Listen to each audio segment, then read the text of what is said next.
podcast is part of the Sports Social Podcast Network. Salut à toutes, salut à tous.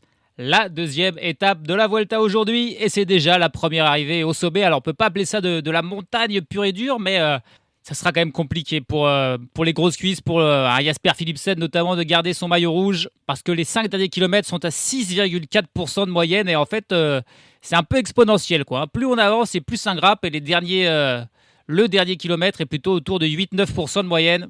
Donc là c'est une étape pas suffisamment dure pour un pur grimpeur pour faire la différence. Il ne devrait pas y avoir de gros écarts au sommet. Par contre, c'est parfait pour un puncher. C'est parfait pour un coureur comme Thomas Pidcock qui est un petit peu annoncé par tout le monde comme le favori du jour. Mais c'est pas le seul. Des coureurs comme Giulio Ciccone, Pablo Castrillo, pourquoi pas un Egan Bernal aussi. Et les coureurs du classement général. En général, même Vingegaard, en vrai, c'est une étape qui pourrait lui aller. Un peu moins peut-être pour Joao Almeida. Les coureurs de l'Astana, Terrada, Higuita, c'est pas mal aussi pour eux. Aussi un Matthieu Tello. Et puis la question c'est est-ce qu'un Mats Pedersen, un sprinter qui s'est grimpé, sera encore là dans le final pour disputer la victoire dans ces derniers kilomètres. C'est un petit peu la grande question parce que c'est quand même un très très bon grimpeur. Maintenant voilà, une arrivée là sur des pentes à 8% c'est quand même très dur, mais auparavant ce sera tout plat, hein. L'étape est toute plate avant cette montée finale vers Limone-Piemonte. Donc plusieurs scénarios possibles entre des sprinteurs qui résistent, les pure punchers tels que Pidcock ou même les coureurs du classement général qui vont se livrer une première explication peut-être sur cette Vuelta. Chute de Bellocchi juste devant Armstrong qui est parti dans le terrain. Et attaque de Pierre Roland. Voilà ce que nous disons depuis le début de ce Tour de France. Une chute terrible. Christopher Froome à pied. Mais quelle image du Tour. On n'a jamais vu ça. 100% cyclisme, le podcast du vélo en direct. Ça va Marion? Désolé. Et on est parti, le kilomètre 0, et immédiatement une attaque avec deux coureurs, un coureur de l'Alpecin de Koenig, un coureur de la Cararoual qui sont sortis là dans le sillage de la voiture du directeur sportif. Ils sont accompagnés d'un autre coureur de la Lotto qui jaillit du peloton pour venir avec eux, parce que là ça sent l'échappée peut-être qui se fait très très rapidement. C'est Gal Glivar pour l'Alpecin de Koenig qui est sorti le Slovène accompagné de Jakub Otruba, un coureur tchèque pour la Cararoual. Et ils vont être rejoints par un coureur de la Lotto. C'est Alex Segart pour la Lotto qui est sorti. Et voilà 3 coureurs qui partent dès le kilomètre 0. Et tiens, il y a un coureur de la Red Bull Boranzro aussi qui tente désormais de faire le jump et de revenir sur eux. C'est un bon rouleur, c'est Nico Denz. Ça, c'est un bon coureur à avoir dans son échappée. Il est un petit peu en chasse-patate, Nico Denz, mais il est en train de revenir sur le trio de tête. On va peut-être avoir une échappée de 4 qui se sera fait très rapidement. Et la Burgos qui n'est pas représentée à l'avant et du coup il y a un coureur qui tente d'y aller, c'est Daniel Cavia qui tente de sortir et de boucher le trou tant qu'il est bouchable, hein, parce que là les échappés ont déjà pris quelques dizaines de secondes d'avance, donc c'est le moment ou jamais. Et ce mouvement là de Daniel Cavia a incité d'autres coureurs aussi peut-être à tenter de prendre l'échappée. Le profil du jour est assez plat jusqu'à cette ascension finale, donc on ne sait pas trop qui va se gérer dans le peloton. On se dit qu'on est peut-être une belle occasion pour une échappée d'aller au bout, donc là ça motive des coureurs qui tentent de sortir dans un second temps, mais on les laisse plus vraiment sortir là, ces nouveaux coureurs, alors que les 4 autres sont sortis beaucoup plus facilement, ceux qui sont sortis au kilomètre 0 là. À savoir Gal Glivar, Jakub Otruba, Nico Denz, et puis c'est Liam Slock en fait qui est là pour la Lotto, c'est pas Alex Segart, c'est un autre Belge, mais c'est Liam Slock. Ça n'a pas marché pour Daniel Cavia qui a été repris, mais il y a un autre coureur de la Burgos qui tente, mais là c'est peut-être bien trop tard, hein. 1 minute et 11 secondes d'avance pour les 4 hommes de tête et Sinué Fernandez pour la Burgos Bourg-Pellet qui sort à nouveau pour tenter de revenir sur le quatuor à l'avant. Ça semble une mission très très compliquée pour lui, seul face à 4 coureurs, dont l'un est Nico Denz, mais au moins le peloton ne l'a pas poursuivi, hein, et alors que quand Cavia est sorti, il y a eu des attaques...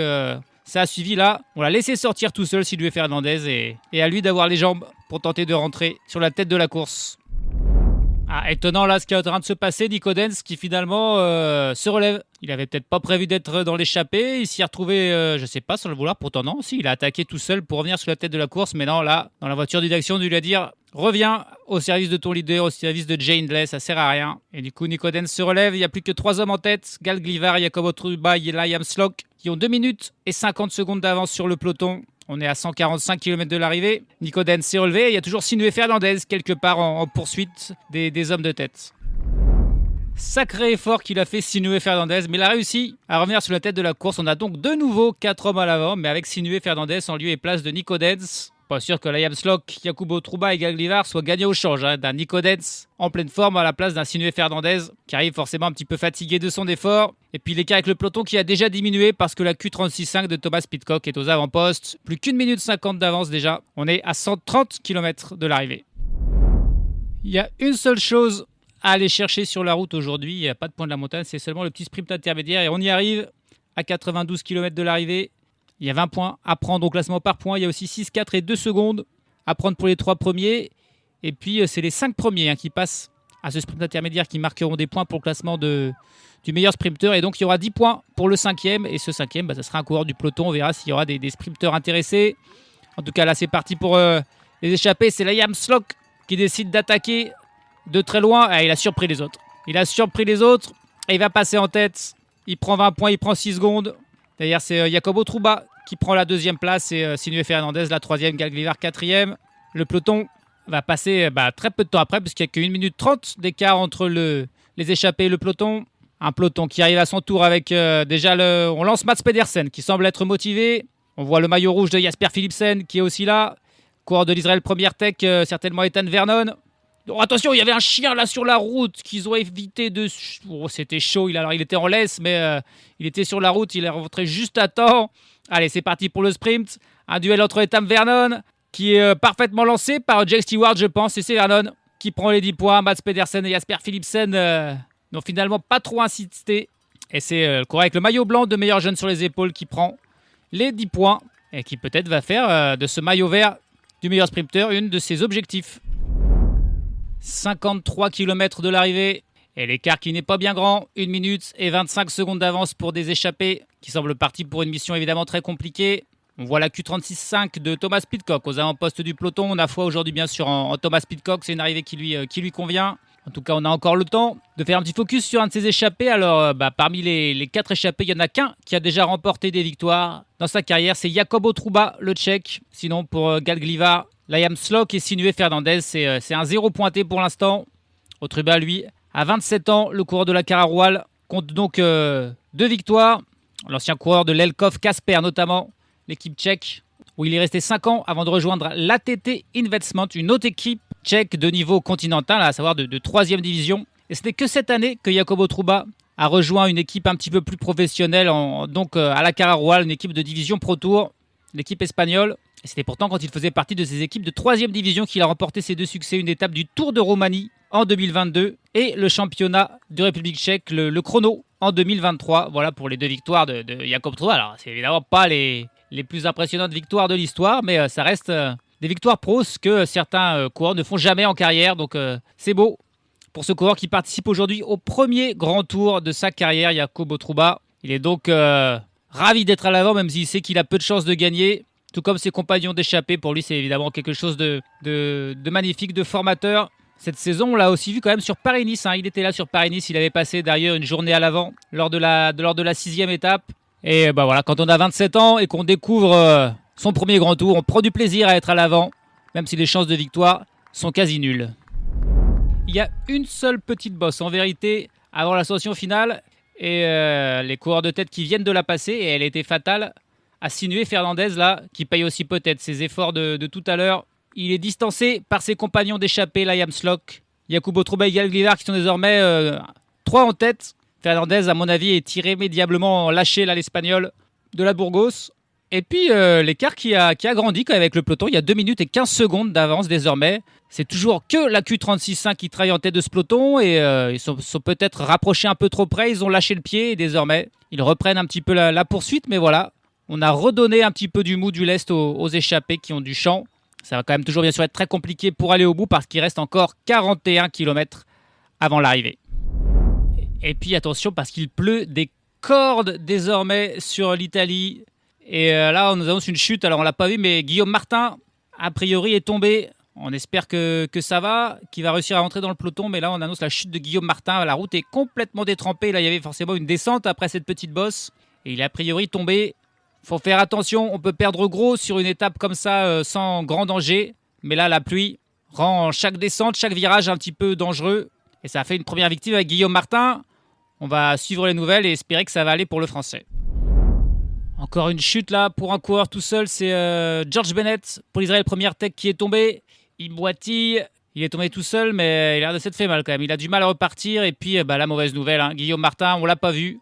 Mais malheureusement il abandonne Guillaume Martin Guyonnet pour la Groupama FDJ qui vit pas la saison de ses rêves. Hein. Depuis qu'il a rejoint la Groupama, c'est compliqué pour Guillaume Martin en retrait sur le Tour de France. Et là il abandonne d'entrée dès la deuxième étape pour Guillaume Martin. Et ça augure rien de bon, encore une fois, pour la Groupama FDJ sur ce grand tour. Attention, là, encore une grosse chute sur un rond-point. Alors là, par contre, c'est chute massive. Là, c'est chute massive. Un rond-point, c'est parti en glissade. Il y a des coureurs de la Visma qui sont sur le sol, au moins 4-5 coureurs de la Visma. Il y a Vingegaard qui est reparti. Par contre, il y a un coureur de la Visma qui reste au sol. Il y a Pidcock aussi qui est pris. Ouais, c'était au tout début du peloton. Donc la Q36.5 est aussi tombée. Et ça repart pour tout le monde, sauf pour ce coureur de la Visma Lease the Bike. C'est juste un coureur de la Q36.5 qui tombe. Et derrière, le moindre coup de frein, ça fait tomber tout le monde. Il y a au moins 10 coureurs qui sont tombés, plus une dizaine d'autres qui ont été ralentis, qui ont dû s'arrêter, posés à pied à terre. Vingegaard est bel et bien tombé, mais il s'est relevé rapidement. Pidcock aussi. Ah là là là là, au moindre, c'était rien, c'était juste un rond-point. Hein. Tout plat, ça allait pas forcément très vite. Il y a Tim Van Dierk aussi pour la Red Bull Boranzo qui n'est toujours pas reparti. Et là, c'est le Français Axel Zingle, malheureusement, pour la Visma Lease the Bike, qui il s'est relevé, mais il a l'air d'avoir très mal à la jambe. Ça sent pas du tout bon pour Axel Zingle. Il s'est peut-être démis l'épaule aussi, là. Ah oui, on est en train de le soigner. Ouh, j'ai pas envie de voir ça, ouais, c'est horrible. Il essaye de lui remettre l'épaule, là. Remettez-moi le peloton, s'il vous plaît. J'aime pas voir ça du tout. Mais ouais. C'est dangereux, les routes détrempées, la chute, là. Là, c'est la grosse chute massive. Tim Van Dierk et Axel Zingle qui sont les principales victimes. Van Dierk est reparti, mais pas encore Zingle. Il a 3-4 médecins autour de lui qui tentent de lui remettre son épaule, mais pour l'instant, c'est très compliqué. Un grand tour qui peut se jouer comme ça en une seconde. Ça dure 21 jours, mais en une seconde, on peut tout perdre dès le deuxième jour. C'est ce qu'a fait Guillaume Martin et c'est peut-être bien ce qui est en train d'arriver à Axel Zingle. On est tout pile à 25 km de l'arrivée. On n'oublie pas qu'on a nos 3 hommes en tête qui n'ont plus que 1 minute et 10 secondes de retard sur un peloton qui pourtant roule prudemment, hein, qui prend pas de risque à cause de la pluie, mais voilà. Et puis pendant ce temps, Sinué Fernandez, auteur d'un effort un peu trop grand au début d'étape, a lâché et a été repris par le peloton. Lowe's has the Labor Day deals you need to give your home a new look. Buy one, get one free select interior paint via Visa gift card rebate. Then, add the final touch with 2 for $8 on select 2.5 or 3-quart mums. Refresh your home and save big while doing it. Lowe's, we help, you save. Valid through 9/3. Mums offer in-store only. Selection varies by location. While supplies last. More terms and restrictions apply. See Lowe's.com/rebates for details. ¿Comprar un arma para alguien a quien no se le permite hacerlo? Eso es un crimen. Podría costarle hasta 15 años de cárcel y una multa de $250,000. Si alguien le pide que le mienta a un distribuidor de armas de fuego con licencia federal para poder comprarle un arma, no lo haga. ¿Tienes un consejo? Llame 1-888-ATF-TIPS. Eso es 1-888-283-8477. Presentado por la Fundación Nacional de Deportes de Tiro y la ATF. Le peloton qui s'était calmé là après la chute, qui avait attendu un petit peu les retours notamment de Vingegaard et de Pidcock. Axel Zingle a réussi à repartir, ça y est, ils ont finalement réussi à lui remettre l'épaule, il est reparti, donc il n'y a pas eu d'abandon suite à cette chute. Quelques coureurs bien sûr qui ne rentreront pas dans le peloton, je pense que Zingle notamment et Van Dierk ne rentreront pas. Mais ensuite le peloton a accéléré de nouveau parce que les échappés avaient un petit peu profité de ce temps mort pour prendre de l'avance. Ils avaient eu jusqu'à 1 minute 30 et là c'est redescendu, on est à 9 km 500 de l'arrivée. La route qui commence petit à petit progressivement à s'élever. Il n'y a plus que 35 secondes d'avance pour les 3 hommes de tête dont le temps est plus que jamais compté. Et on a pas mal d'équipes qui roulent en tête du peloton. Il n'y a pas que la Q36.5 désormais. On voit la Team Picnic Postenel. On voit la Groupama FDJ qui peut-être croit aujourd'hui en Rudy Mollard. Alors ils ont perdu Guillaume Martin. Ils ont peut-être aussi cet esprit revanchard du coup de faire quelque chose avec Mollard, voire avec David Gaudu ou Clément Brassafonso. On a aussi l'Ineos Grenadier aux avant-postes. Peut-être pour Victor Longelotti en grande forme le monégasque ou pour Egan Bernal. La Team Emirates aussi bien placée. Aujourd'hui ce sera peut-être plus la carte Ayuso. Probablement pour la Team Emirates. La Bahrain Victorious de Buitrago et d'Antonio Tiberi bien placée aussi. Tout comme évidemment la Visma qui replace Jonas Vingegaard. Les choses sérieuses, la première explication qui ne va plus tarder. Le dernier résistant du jour qui peut-être aura le droit du coup au titre de combatif du jour, c'est Liam Slock, le coureur de la Lotto. qui s'est débarrassé de Galglivar et de Jakub Otruba. Mais lui aussi, il a fini par être repris là à l'instant par le peloton. On est à 5 km 700 de l'arrivée. Ça y est, il n'y a plus d'échappée. Un peloton où on ne retrouve plus Jasper Philipsen, le maillot rouge, qui a décidé de y aller mollo. Il est distancé. Il ne va pas évidemment se battre pour ce maillot rouge qui n'avait très peu de chances de sauver. Il y aura changement de leader ce soir sur la Vuelta. 2 km de l'arrivée. Et on voit deux équipes bien placées, avec notamment la Lidl Trek de Giulio Ciccone. Ça sera pour lui aujourd'hui. Mats Pedersen a déjà été lâché. Jonas Vingegaard bien placé, lui aussi pour la Visma Is The Bike. Il a juste un équipier pour l'épauler.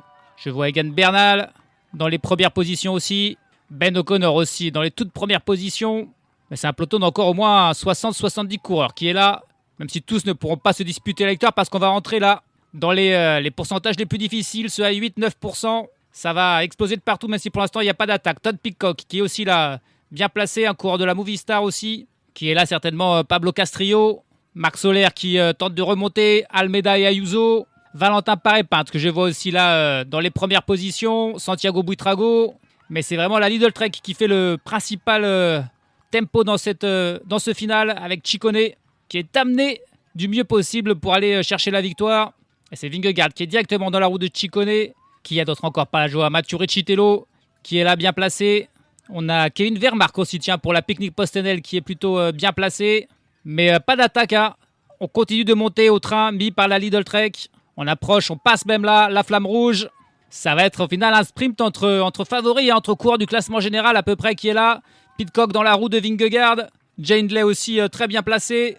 Amené par Pellizzari. L'énorme travail là, de l'équipier de Ciccone, voilà, qui n'en peut plus, qui se relève. Et c'est du coup la Boranzoro et Pellizzari qui prend les choses en main.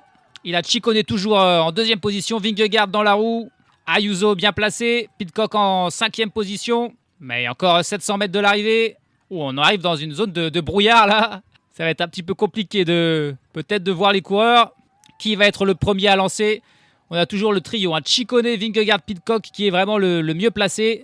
Depuis 2 bons kilomètres. Et là voilà, c'est Marc Soler, le premier à lancer. Tout pile, à 500 mètres de la ligne, Marc Soler. Est-ce que quelqu'un va réagir? Et non, pour l'instant, personne qui réagit. Si, ça y est, c'est Sepp Kuss pour la Visma qui est le premier à réagir et qui tente de ramener tout le monde sur cet effort de Marc Soler.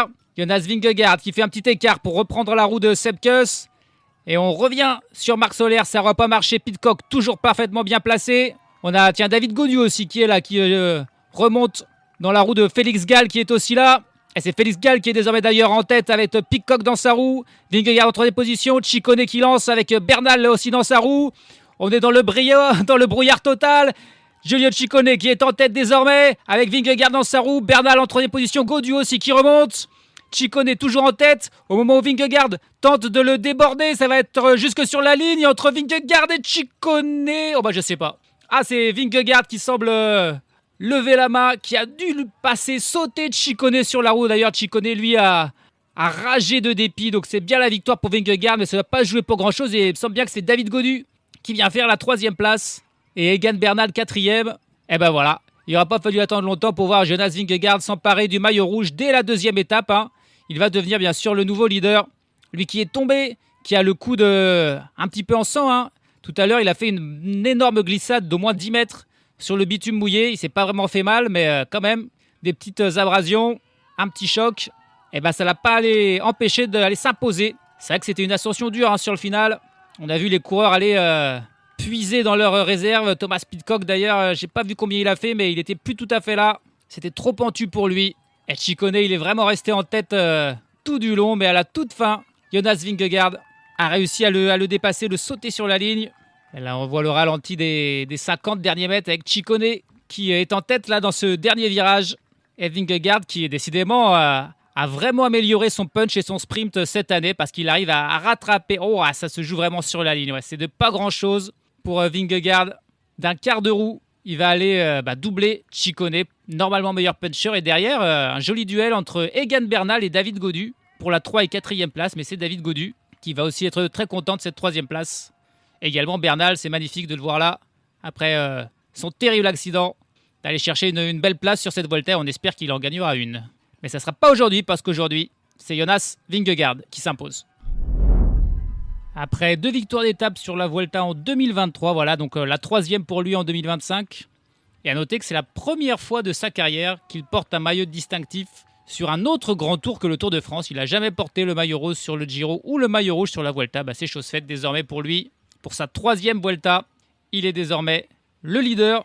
Lors de sa toute première participation en 2020, il n'était pas encore le Jonas Vingegaard d'aujourd'hui. Il n'avait fait que 46e.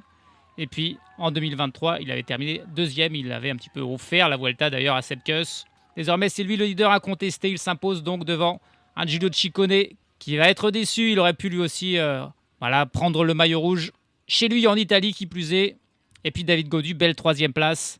Egan Bernal 4e. Et il y a une petite cassure derrière ces 4-là. 2 secondes quand même. 2 secondes de perdu pour Almeida. 5e. Félix Gall 6e. Jay Hindley 7e. Juan Ayuso 8e. Matteo Jorgensen 9e. Et puis Thomas Pidcock finalement seulement 10e. Son équipe a travaillé toute la journée pour une 10e place. Là, il y a de quoi être déçu pour Pidcock et pour la Q36.5. À noter parmi les coureurs du classement général, 21 secondes de perdu pour Antonio Tiberi de la Bahrain Victorious ou pour Christian Rodriguez de l'Arkea BNB Hotel. C'est les seuls concurrents au top 10 qui ont vraiment perdu quelques secondes, il me semble. On peut noter la minute 10 perdue par Eddie Dunbar ou par Sergio Higuita.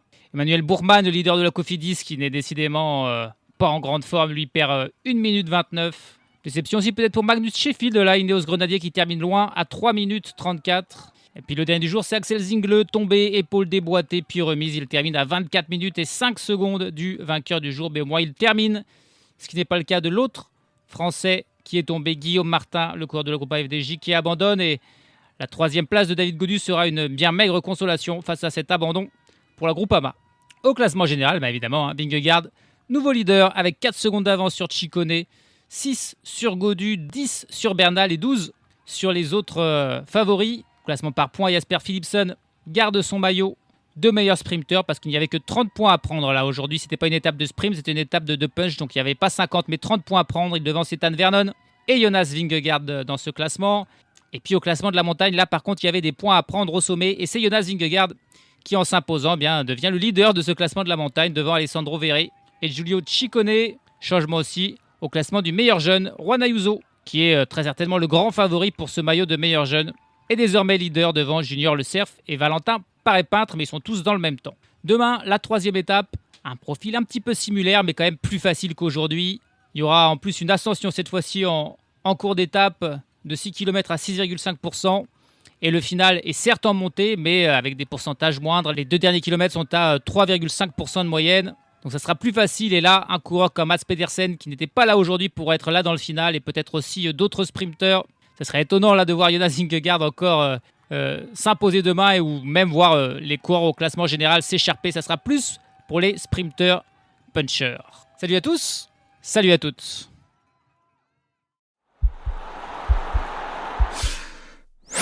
This podcast is part of the Sports Social Podcast Network.